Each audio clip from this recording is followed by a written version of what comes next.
guys, what's up? I'm Rizzo. I'm Zero. And I'm DK. On this episode of Anime Reaction, we've watched the 12th and final episode of Amaama to Inazuma. I don't know why I said episode. If you want to check out our reaction to the 12th and final episode of Amaama to Inazuma, or Sweetness and Lightning, hit that link in the description below. And make sure to give us feedback in the comment section because we love hearing from you. And as always, if you like what you see, subscribe to Otaku Saga. And don't forget to like and share our videos. And thanks for watching. So, this episode of Amaama to Inazuma, we get another bait and switch depressed cold opening. Because at the very, very beginning, we see Katori went shopping with Shinobu. That's her friend's name, Shinobu. Ding. Finally got it right. I think I've mentioned it once, one other time in the in another episode, and then I forgot. Forgot it for like the other 10, and then remembered this one. So, But Shinobu, anyway. Shinobu. She went shopping. They went shopping, and they're on their way back, and Katori sees... She sees Inazuma Sensei and Tsumugi. She sees Kohei and Tsumugi, and they're both dressed in... They're in black formal attire. In morning clothes, basically. Yeah. You can tell that they're for periods of mourning. And then she remembers, I guess, in a little flashback, probably of not that long ago, of her classmates talking about Kohei's wife had passed away about a year ago. So it's probably the 1 year anniversary. Yeah. Which is depressing. And then we get this really cheery opening. And then we don't get back to any sort of depression whatsoever after this. That opening like destroyed the mood. Yeah, it really did. And then it just never came back to that, which is fine. You know, for this kind of series. I would have kind of liked to explore that, but that's not really what the series is about. That is true. I mean, I don't know. It's very hard to deal with in these sorts of series. It's a hard call to make, but so after the opening, we see Kohei and Tsumugi. Well, technically, I guess right after the opening, we see Katori cleaning up after she made herself dinner, or she ate dinner that her mom made, probably. And then wondering where. And then wondering if they had dinner. And they haven't come in today. And then it zooms over to their apartment, and they got their formal clothes hanging up, and then they're sitting there, and you hear the stomach growl, which mine totally growled like right at the Yeah, mine's like about to. I can feel it. It totally coincided with a personal stomach growl. Hunger. Anyway, so they decide to go out to eat, and they're walking, through town. They're looking at all these places. They pass a family restaurant, a ramen place, a place that does pasta of some sort. Then they pass an okonomiyaki place, which apparently smells amazing. And I'd imagine so. Tsumugi wanted to go in, so yeah, they do. Yeah, after Sensei kind of describes what the food is. Yeah, the problem is that Kohei way overhypes the food, I guess. Like, he overhypes the experience. $1 million setup, $2 finish. Yeah, because at a lot of okonomiyaki places, and I mean, you can literally search it up on YouTube, and you can see at a lot of places, either you're sitting at a bar and they make it in front of you, or you make it. This do it yourself. Yeah, Tsumugi wanted they make it in the back, and then they bring it to you and let it sit on a probably slightly heated griddle so that it stays warm while you eat. But the problem is Tsumugi desperately wanted the latter, not the former. Yeah, and she kind of threw a bit of a fit. I mean, truth be told, I can't really blame her too much. I've seen grown people throwing worse fits at restaurants, but there you go. But especially when you're expecting one thing and you get another. Yeah. But so she ends up making a scene at the restaurant. Yeah, being difficult. And then Kohei overreacts. And turns into this whole big spiel. And then you get the next day where Tsumugi is still acting like a brat when he takes her to school. Unfortunately, that's the only way that you can really describe it, as it's just Tsumugi being a brat. Yeah, and kids do it every now and then. Kids do it. Yeah, I'm not I gotta say though, I mean, she's like the least bratty brat I've ever seen. It has to be fictional. I do have to agree with that. Barakamon had less bratty moments. Okay, well, Nara's more of a troll though. Yeah, but she had less bratty moments, like less difficult moments. Fair enough. Of course, then again, also in Barakamon, it's not like the main character is her father or anything. So Yeah, so it could be different. yeah, Anyway, he tends to only get her around when she's in a good mood anyway. So you never really know on that one. I'm just saying, in anime, that she's less difficult. They both still manage to make me not hate kids, which is a feat. almost. Almost. And then we're going to go to Walmart, and all that's going to go down the toilet. Yes. Oh wow. Or anywhere in public around here, actually. But Outside our door. yeah, so after that, Kohei is talking to Katori when they're at school. The weird talk that they do Outside the window. Yeah, Kohei's Not in the, exactly sure why that is, but Well, It reminds- it's because their relationship is very strange for a teacher and a student. And yeah, they don't want those kind of rumors, I'm sure, So close to me. because I'm sure that Kohei would rather not get fired. Or have any kind of flack being drawn to him because of it, at the very least. I totally would though. Of course you would, but You would. Anyway, You're a horrible human being and a pervert. me too. Anyway. But yeah, so he's talking to her about it. He mentions the okonomiyaki place, and she's like, "Oh, hey, why don't we cook okonomiyaki the next time that we're that we cook?" And next time, my mom wants to join in. Oh yeah, and next time my mom wants to join in. She has a few days off the next week or whatever the time frame was. A few days, oh my. Yeah, and then so it kind of so Kohei ends up going and picking up Tsumugi from school, and she's still being difficult. And then he mentions that they're going to make okonomiyaki, and she's like, "Huh? Is that so?" And then he mentions that Katori's mom's going to be there, and she gets excited. So naturally, they get there, and Katori's mom is not there. She had to go to work. I'm actually Oh man. really surprised that didn't start another. Another little fight. Yeah, that's another- kind of what I expected too, that she was going to be. Well, thankfully, somebody was kind of distracted by Shinobu, who showed up, and then Yagi, who showed up even later. Yeah. Yeah, So, and he was again, busy. that kind of makes me wonder about Shinobu and Yagi's, for lack of a better term, relationship. Because it was Shinobu who told Yagi that Katori's mom was going to be there. And who Yagi Katori's wanted to be mom there is. because Katori's mom is a celebrity chef, and he's a professional chef. Right. So he obviously wants to meet her. And but yeah, I'm just kind of wondering. It's like, how often do Shinobu and Yagi talk? Right? Does she go to his restaurant sometimes? Like, Well, he's supposed to. Well, Shinobu's family run a greengrocers. oh yeah, that's right. So yeah, that's where He- Yagi gets his ingredients. Yeah, he gets his ingredients from their place. So probably every day. Okay, that makes more sense, because I forgot about that little thing. I think it was brought up last episode or the episode It was before. probably like a few episodes ago. Yeah. But okay, so that makes more sense.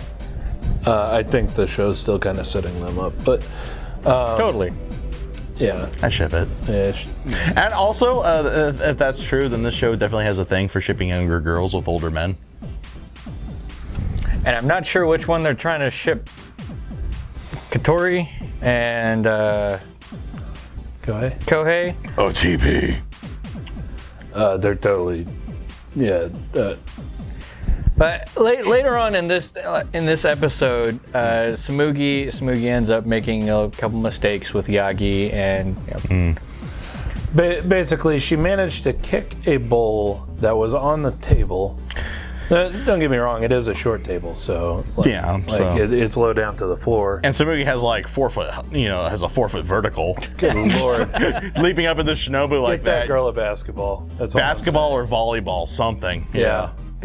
that girl needs to play sports. Anyway, and then you get this, after that, you get this conversation that I'm fairly positive a lot of parents have with their little kids where, I only scold you because you did something wrong. I don't like scolding you, I don't like it. Yeah, I don't like it, but I'll have to. It's going to hurt me a lot more than it's going to hurt you. That's pretty much what I got, yeah. That is not what my ass thought. It hurts me more than it hurts you. Bullshit. I'm certain your hand felt nothing. I know your hand felt nothing, Mom, because you use a ladle. Anyway. Hi, Mom. Now that we get over our childhood traumas. But, yeah. Anyway, Yagi basically scolds her as well. Yeah. Like, he went a little overboard just a little bit.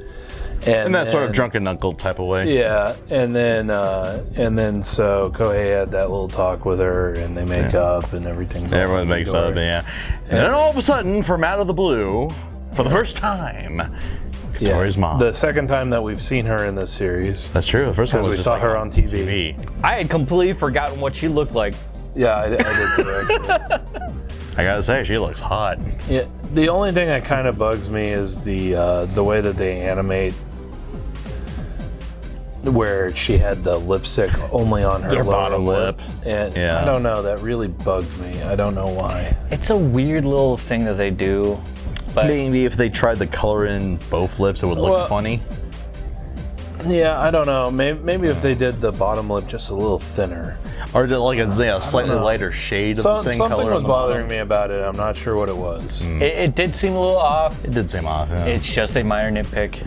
Yeah, minor one. Out of all the stuff that we filmed tonight, like this gets the least amount of nitpicks because it is exactly like the rest of the series. I also like how we're nitpicking more with the final episodes of each of these series but than any other one else, of the season. How do you feel about nitpicking? We're also taking a lot more time to think about what we're going to do with these final episodes than we have, because we've been a little bit overworked, I think. But anyway, so Katori's mom shows up. She's got it going on. And instantly you can almost feel the Awkwardness. the awkwardness, and at the same time The shock. shipping of Yeah, it was a little bit. At. You could definitely see a little bit of shipping between Kohei and Katori's mom. Yeah. All I'm saying is Hair mending? Katori's father isn't around either, so Hair True. mending. I'm thinking hair mending. I think you're wrong. I can dream. This isn't that kind of show. Oh, that'd be very awkward. I can hear the djinshi writers now. Unfortunately, you'd probably not be wrong. Yeah. But yeah, it was definitely awkward. You could tell that Kohei felt a little bit uncomfortable because, I mean, let's face it, he's a grown man. He's a much older man. Well, I don't know how old he is exactly. He's Katori's teacher, so it's he's someone... Katori's teacher, Yeah. and he's always hanging out with her, basically alone. You know? Yeah, alone in basically in her house, because that restaurant's attached to her home. Yeah. So I can definitely see where the awkwardness comes from there. yeah, if that happened stateside, the dude'd be arrested. But it did actually bring to rest something that you mentioned before the show that you didn't really mention. The absence of Katori's mom. Yeah. Well, so before we actually started filming, I was talking about, how they could take this final episode, where they could go over kind of Kohei's wife's death, or they could talk about Katori basically being an abandoned child at this point. Yeah, pretty much make the whole episode to a feels workaholic fest. mother, missing father. I mean, that's basically a recipe for drama right there. Yeah. And they did actually talk about it very briefly, but it was more like, I should just let it go, basically. Yeah. Like, it's not that big of a deal. Especially, I understand why she has to go work all the time. And Kohei mentioned it. You know, people have their own different ways of dealing with it. You know, expressing it, and it's kind of hard to express exactly how a parent can, feel for a child. I said in the reaction, I can agree to some extent. There are some very shit parents. You know, it happens. Unfortunately, it's not a perfect world we live in, so yeah. It happens. But the fact is, Katori's mom is not one of those people, because she did try her best to actually show up, and when she did show up, she was ecstatic, friendly, and all around awesome. All around awesome, very much. And in a high school girl uniform. I mean, I'm kind of wondering about her job, because the first appearance that we see, she's in a sailor uniform, and in this one, she's in. I guess it was like a what do you call it? Kind of a button down shirt with a bow. No. Well, yeah, but it's cardigan over the cardigan. top. That's the more English preppy look. Yeah. That's a blazer. Kind of what her uniform would look like, probably in the summer, but with. Getting into fall where it's a little chillier and they give the students an option to wear a cardigan. Yeah. You see that in anime a lot too. Yeah, none on the wall scrolls we have. I was just looking for that. Oh well. But you do see that type of uniform a lot, and I'm sure it's probably popular in Japan too. It's a uniform. There's probably a reason why you see it. Yeah. It's prevalent. And then we basically leave off, everybody gathering around the dinner table, and Samugi asks the question, why does this taste much better than the restaurant? And the answer is love. The secret ingredient. That was so embarrassing, though. So cheap. Everyone was because embarrassed. Of your father's affection. The whole room just fell silent, and it was awkwardly glorious. And apparently it worked. Yeah, because Samugi oh, that's it.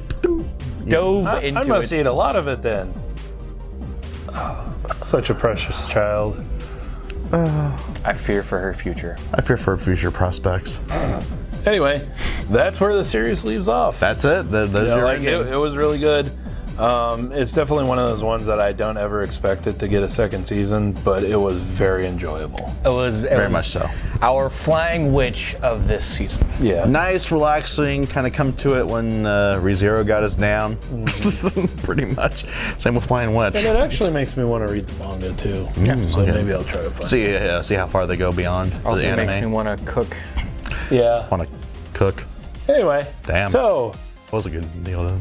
Let us know what you thought of the anime and what you thought of our reaction in the comment section below. Yep, thumbs up if you like it, thumbs down if you don't. But that's gonna do it for this series on Anime Reaction. As always, I'm DK. I'm Zero. And I'm Rizzo. See you next time.